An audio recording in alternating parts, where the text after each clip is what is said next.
Ô Rui, como é que foi a participação lá no Pânico? Você gostou? Foi super legal, né? Deu bastante repercussão? Deu bastante repercussão. É. Eu gostei, achei um debate muito civilizado, muito alto nível. Fala pertinho do microfone. O pessoal fez um debate bem de alto nível, eu achei muito positivo. Pô, bacana. E deu uma grande repercussão. Bacana. Eu fico feliz porque a gente já estava tentando, inclusive, convidá-los aí há muito tempo. Eu acompanho também, vira e mexe eu acompanho as tuas análises políticas na internet. E eu queria saber como é que foi a fundação do PT na época. Como que você participou na prática lá da fundação? Bom, quando o PT foi fundado, né? O processo de fundação do PT começou em 79, quer dizer, faz muito tempo. Eu era estudante, né? Estava terminando o curso de... Estava começando o curso de jornalismo na Casper Libero e estudava na USP também. E eu já estava militando numa organização que existia na época, né? Que havia sido recém-fundada, que era uma organização trotskista, que é a precursora do PCO atual. A UNE? Não. Ela se chamava Tendência Quarta Internacionalista, depois se transformou em Organização Quarta Internacional. E aí nós tomamos a decisão de entrar no PT. O Lula chamou a construir um partido, a gente, curiosamente, né, fazia oposição ao Lula. Nós tínhamos muita crítica ao Lula, aliás, uma boa parte da esquerda tinha, na realidade, mas nós achamos que era uma coisa importante que uma liderança que tinha uma influência de massas chamasse a construção de um partido operário, Partido de Trabalhadores. E aí nós decidimos entrar e fazer uma luta política aí dentro, uma disputa, né, de ideias, e foi com esse espírito que a gente entrou logo no comecinho, quando o PT estava para ser formado. Eu, inclusive, eu tive a oportunidade de fazer campanha de filiação para os primeiros filiados do PT. Eu fiz essa campanha em Diadema, né?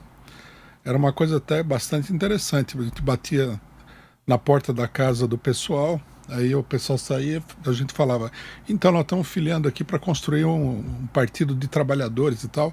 Uma parte do pessoal não entendia nada do que a gente falava. Daí a gente falava assim, não, é o partido do Lula. Aí a pessoa falava, o Lula, tudo bem. Tal. Então o pessoal assinava a ficha. Porque ele sempre foi muito popular. Muito popular, muito conhecido. É um cara que ultrapassou, né, as barreiras ali da época. Incrível, porque ele era uma figura... Acho que mesmo quando ele chegou ao poder, né, Rui? É uma figura que sempre chama muito a atenção por ser essa figura aqui do operário que chegou ao cargo máximo de uma nação, né? Isso é uma coisa extraordinária, a gente tem que reconhecer. E naquela época, Rui, o Lula... Você disse que você tinha as desavenças com o Lula, o próprio partido. Tinha um nome, se não o do Lula?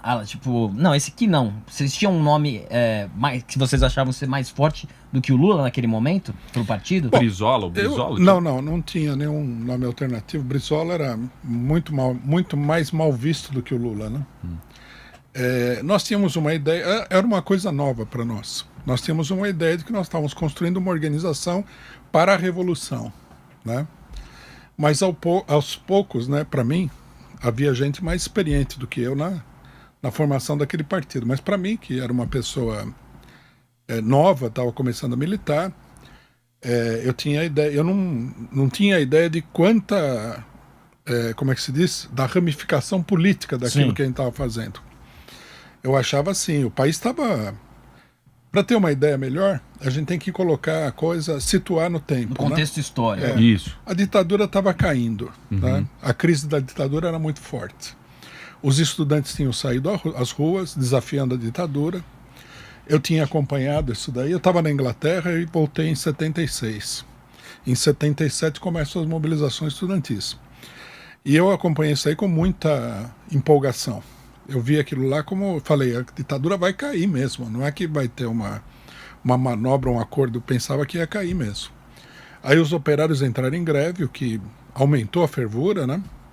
E a situação era de grande radicalização política. Então a gente achava assim, vamos construir uma organização para fazer a revolução, e vamos fazer a revolução agora. Aí as coisas começaram a se mostrar muito mais complexas do que isso daí. Aí a entrada no PT foi, por exemplo, meio que um desvio do caminho. Entendi. Desvirtuar, cara. A gente teve que, né, Se adaptar. se adaptar à situação. Ô Rui, você veio da Europa, você acha que, você falou que quando batia na porta o pessoal daqui do Brasil não entendia muito. Você acha que essa questão da revolução era muito mais fácil entender na Europa por causa do contexto histórico, já que no Brasil a gente não tinha, eu acho, né, a gente não tinha nada parecido. Parâmetro. Não tinha um parâmetro, porque na Europa tinha já bastante conhecimento da revolução, e aqui no Brasil, você acha que o Brasil ele não tem ainda Identidade cultural histórica. exatamente, uma noção histórica do que é a revolução por não ter passado por uma? Bom, é uma coisa curiosa, né? Olhando retrospectivamente, eu estava na Inglaterra, né? Morei 2 anos na Inglaterra, e a Inglaterra estava convulsionada também. Sim. Eu cheguei lá, por exemplo, e a gente enfrentava aí racionamento de energia elétrica. Mas é um país que faz frio, tudo. Na escola que eu estava, o pessoal falava, olha, precisa... no quarto que eu dormia na escola, tinha um aquecedor que você tinha que colocar uma moedinha. Quer dizer, não era gratuito. Ah, sim. Porque era muito caro. Era a época da crise do petróleo e tal. Em 1976, que foi o ano que eu saí de lá, teve uma gigantesca greve geral na Inglaterra. Mas eu não participei de nada disso. Eu estava afastado. Eu acompanhava e tal. Eu gostava da política na Inglaterra, tudo. Mas eu fiquei mais entusiasmado com o Brasil. Mas o que você fazia na Inglaterra lá? Eu estava estudando. Eu estava estudando numa escola experimental, uma escola da Fundação Krishnamurti. Não sei se vocês ouviram falar. Não. A Fundação Krishnamurti, ela foi fundada em torno de um filósofo, que é o Krishnamurti. E eles tinham uma ideia de educação que foi... Indiano, exatamente. Mas indiano, mais radicado na Inglaterra há muito tempo. Tá. Ele havia sido meio que eleito assim como grande guru de todo um grupo na Inglaterra, né? Desde criança, desde menino.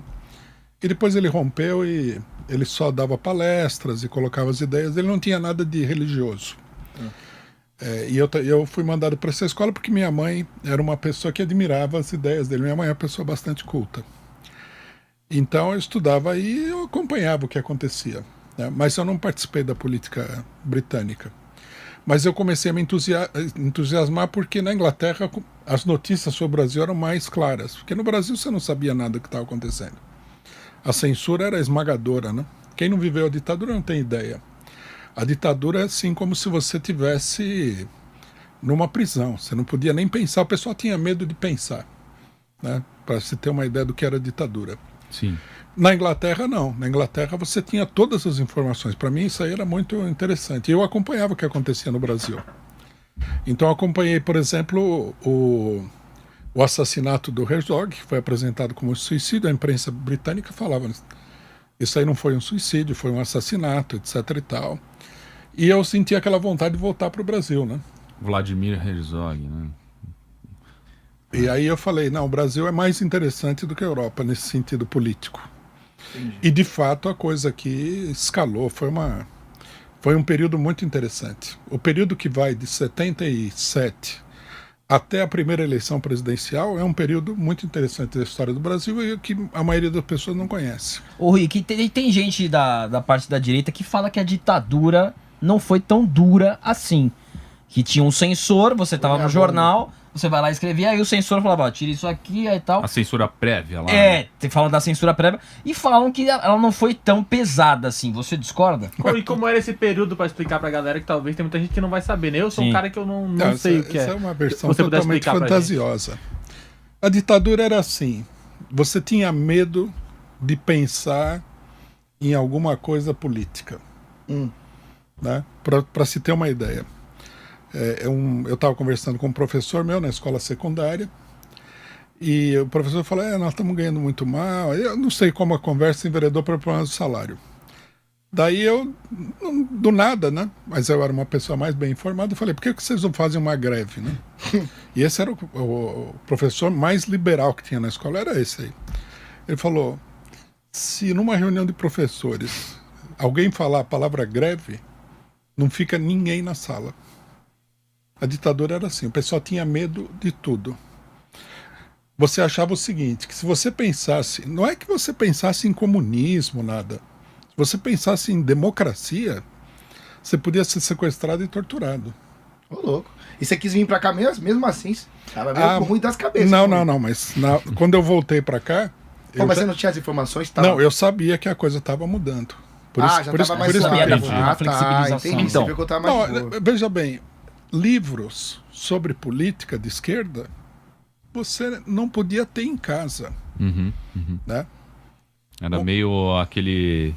O Fahrenheit, né? Fahrenheit, exatamente. 451. Você não podia ter em casa. Se alguém te pegasse com um livro que falasse lá socialismo, não precisava ser um livro revolucionário, precisava ser um socialismo moderado, socialismo cristão. Você corria risco de vida. Interessante. Era muito terrível. É interessante saber, né?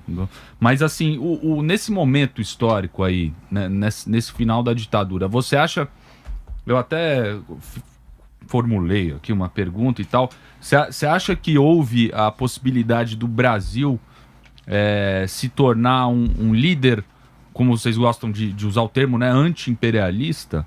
Ali poderia ter sido a possibilidade do Brasil? Ou o Brasil acabou Na cedendo? época da ditadura? Antes do golpe? Antes do regime militar? Antes do regime militar. Não, eu acho que não tinha. O governo João Goulart era um governo muito, muito fraco já. O Jango, né? Ele não tinha apoio de nenhum setor da burguesia, ele estava muito isolado. E pior, né? O João Goulart era um herdeiro da política do Getúlio Vargas. Getúlio Vargas era uma pessoa muito aguda politicamente. O João Goulart não tinha essa capacidade. Esse foi um governo improvisado da esquerda, né? Uma tentativa da esquerda de levar adiante, mas era muito visível no começo do governo que esse governo não ia vingar, que ele ia cair mesmo. O sumiço do Jango também tem várias teorias, né? Tem gente que falou que ele foi assassinado, gente de dentro das Forças Armadas, né? A ditadura ela era uma ditadura muito criminosa. O que o pessoal fala que não era pesado é que, por exemplo, se você comparar com a Argentina, onde sumiram com 20 mil pessoas, no Brasil os desaparecidos são 400 pessoas. Isso no regime inteiro, né? Então você fala, bom, 20 mil, 400, a ditadura foi leve. Não é. A ditadura ela era dura. O problema é que não havia resistência. Eles esmagaram toda a resistência com facilidade. Agora, bom, só uma coisinha que eu acho que é muito importante. Agora, quando houve o negócio de 2016, houve um movimento contra o golpe. Não vai ter golpe, essa coisa toda. Em 64 não houve isso aí. Ninguém falou isso. Que vai não ter, teve um contra a galera manifestação nem nada. Você diz a favor Galera ou a deixava, favor? entendi. Não. Contra o golpe. O golpe foi preparado com bastante tranquilidade e era muito A mídia evidente. apoiava no domingo. Sem dúvida. A Globo, especialmente. Globo, Sim. Folha de São Paulo. Eu entendi. Aqui Estadão. quando os caras falaram, vai ter golpe, todo mundo já começou a mobilizar, ir pra rua, a mídia falava, tem um golpe. Não, o governo, o PTB, que era o partido maior de esquerda, que era um partido de esquerda, o PTB do Brizola, do João Goulart. Eles não falaram que ia ter golpe. E o PCB, que era o partido, digamos assim, mais de esquerda mesmo, falou que não ia ter golpe, que o golpe não era possível. Então não houve resistência. Né? Todo um monte de gente, né? O nacionalismo do PTB tinha muita gente dentro das Forças Armadas. Ninguém foi chamado a se mobilizar para lutar contra o golpe. O golpe, as tropas saíram à rua e não houve resistência Não tinha nenhuma. internet, não tinha WhatsApp, né? Mas mesmo assim. Também, mas se- Tinha WhatsApp. É o WhatsApp O contra o anúncio tanque. no não jornal, dá, Em ninguém 2 colocou. segundos, velho, já é encaminhado ali, ó, já tá todo mundo aqui na Paulista. Não, isso aí foi um fiasco. Tanto que o PCB, depois do golpe, ele entrou em crise. E ele vai desaparecer como partido. Hoje tem um PCB aí, mas não é o mesmo partido. O PTB nem falar também. O PTB era um partido gigantesco. Já na época do Brizola, já era um partido mais secundário, não era tão importante assim. E aí a gente volta, vamos voltar aqui na... Tá boa a cronologia, né? A gente Tô- vai... tô- Tem Não, uma tá- aula, a aula que eu fugia da escola, eu tô tendo Aí, aqui agora. aí a gente volta pro PT, do início que você começou com o Lula. E como é que foi... Desde você falou que tinha algumas discordâncias com o Lula. Teve algum momento que vocês acompanharam o Lula até ele ser presidente em 2002? Ou teve um momento que você falou, não, esse cara não vai seguir... Representa não mais representa os nossos ideais, a gente vai deixar aqui, ele vai deixar o nosso apoio. A nossa existência no PT foi de atrito constante com o Lula e a direção do PT. Lula... Mas eles têm muito respeito por vocês, né? Já vi. Não, a gente tem uma longa história, né? Por exemplo, nós tínhamos um grupo de oposição no sindicato do Lula. Nós tínhamos ali um grupo de operários, que era das montadoras e tudo mais. Esses operários, eu até contei essa história recentemente em algum lugar, não me lembro onde foi. Eles, quando a gente falou que a gente ia entrar no PT, isso foi depois da greve de 1979, 80, eles falaram de jeito nenhum. Entrar no partido do Lula, eu era encarregado de organizar os operários no ABC. Né? Depois que eu saí da universidade, minha primeira tarefa como militante era organizar os operários no ABC. Eu tive que fazer 10 reuniões com eles para convencer eles que a gente tinha que entrar no PT. Eles não queriam entrar no PT de maneira nenhuma, por causa do Lula. Porque o Lula tinha tido uma política ruim no sindicato. E eles eram muito críticos do Lula. Aí nós entramos e nós tivemos uma relação de atrito durante 10 anos aproximadamente. Em 1990, nós fomos expulsos do PT. Nós não saímos do PT. Não foi por vontade própria. Tem uma câmera aqui. Obrigado. Então vocês não saíram por vontade própria. Teve uma ruptura ali, uma treta interna. Não tá batendo com os ideais, os caras te tiram, né? Teve uma treta grande, inclusive. Porque que nem, né? Pode continuar. Desculpa. Os diretórios que a gente dirigia foram colocados sob intervenção. Teve até troca de soco em alguns lugares e tal. Saíram na mão?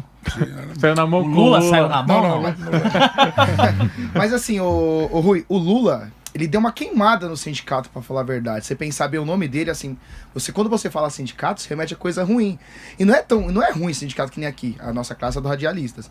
Cara, se o sindicato você não tem, sei lá, um vale alimentação, os direitos. Não é 8 horas, é 10 horas, não tem os direitos. Não é tão ruim o sindicato assim. Porque se deixa tudo na conta do dono da empresa, lá, do CEO, cara, ele vai fazer o máximo pra te tirar menos de você, e pra ter mais. Então, assim, só que o Lula, ele conseguiu se vincular tanto ao sindicato, que aí queimou. Então, o Lula, ele mais atrapalha o sindicato que ajudou o sindicato, é isso? Quando ele entrou na política, você disse? Bom, logicamente que, como você entra na política, você sempre tem uma propaganda favorável e uma propaganda negativa. Isso daí resvala no sindicato. Mas eu não acho que ele queimou, não, porque, veja só, o PT foi fundado em 1979, começou a ser fundado, o Congresso foi em 80. Em 83 foi fundada a CUT, que é a mais importante central sindical que existe na América Latina. Uma das maiores Não, isso é outra coisa. Da Força Sindical. Vai lá. A Força Sindical é uma organização patronal, foi criada pela Fiesp. A CUT é uma das mais importantes organizações sindicais do mundo. Todo mundo conhece a CUT. Num certo sentido, foi também um resultado da luta política do PT e tudo mais. Né? Foi mais pelo vigor, né, do movimento operário da época, que era muito forte. Eu participei muito disso daí. 83, 84, 85 eu estava no movimento sindical, principalmente. E tinha muita greve e os sindicatos, a diretoria dos sindicatos caía assim como uma fruta podre da árvore. Em todo o país era um movimento gigantesco. Hoje ninguém nem sabe disso daí, na realidade. Em 85, por exemplo, ninguém usava a estrelinha do PT na esquerda. O pessoal usava o distintivo da CUT. A CUT é que era o PT ficou meio secundarizado. Depois a CUT ficou dominada por uma burocracia e tal, perdeu o impacto. Espaço, né? E o PT voltou porque o PT é um partido eleitoral e tem tudo isso daí. A gente sempre... Você vai fazer a pergunta. Então, mas é isso que eu tô dizendo. Eu lembro porque 1º de maio, show de 1º de maio, a Força Sindical, por isso que eu tinha até o CUT, tá, os balãozinhos lá. E não tem mais, não é mais que nem antes. É bem menor o movimento. Sem dúvida. Mas isso daí não tem a ver exclusivamente com o PT. Né? Tem um fator que é importante, que é o seguinte: em 89, há uma profunda modificação na economia mundial. Né? O grande momento é o que acontece na China. Vocês devem saber da Praça da Paz Celestial, aquela coisa toda. O pessoal apresenta aquilo de uma maneira falsa. né? Como se fosse assim, os comunistas reprimiram os estudantes. Não foi assim. A direção do Partido Comunista Chinês já estava nessa política hoje de capitalismo. E a burguesia apoiava eles. Com as zonas de livre comércio e tal, né? Eles já estavam nisso daí. Então, o que faltava era quebrar os sindicatos. Então, em 89, aparecem os estudantes na praça.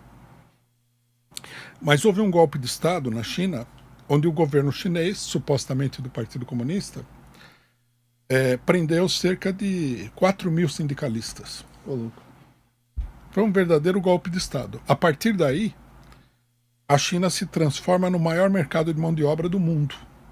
Coloca em circulação cerca de 700 mil operários a um preço irrisório. É consequência do que a gente vive hoje, né? Exatamente. Isso daí vai fazer com que todos os sindicatos percam força, né? O sindicato é um mecanismo do mercado de trabalho, do mercado, né?